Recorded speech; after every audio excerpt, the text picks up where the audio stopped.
Les États d'Afrique centrale sont jusqu'ici les moins avancés en matière de technologie de l'information et de la communication. Le programme d'appui à la gouvernance des infrastructures, qui bénéficie de l'appui de l'Union européenne, vient de réunir ses membres autour de la gouvernance et la planification des infrastructures des TIC pour des stratégies efficaces de gestion des services de communication. On a fait le tour des 6 pays où on mettait en œuvre le projet pour former les directeurs généraux et hauts responsables de chaque pays en planification et en gouvernance des infrastructures. Chaque pays a une université partenaire et le réseau des universités partenaires a donc une formation pour pouvoir capaciter tous les futurs formateurs qui, une fois retournés au sein de leur institution, devront veiller à ce que la formation puisse continuer. L'infrastructure des TIC dans les zones reculées, la desserte n'est pas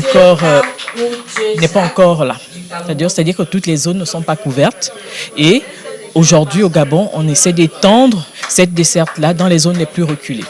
Ce réseau universitaire des pays d'Afrique centrale propose des méthodes axées sur l'accélération de l'intégration numérique pour la compétitivité de l'économie dans la région.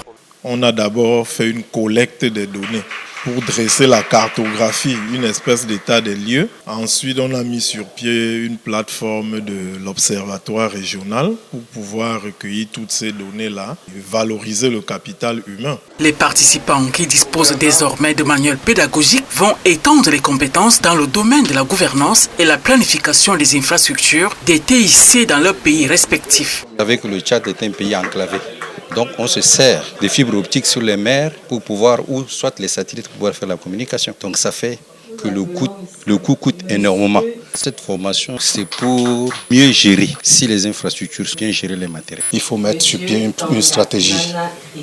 La stratégie concerne donc ces infrastructures-là. Après cette stratégie, il faut faire des planifications. Donc nous avons appris tout au long de cette session de formation donc l'approche, que les gens soient au courant de cette méthode et de ces méthodologies-là qui existent pour mieux planifier et pour mieux gérer les infrastructures, surtout dans le domaine des TIC.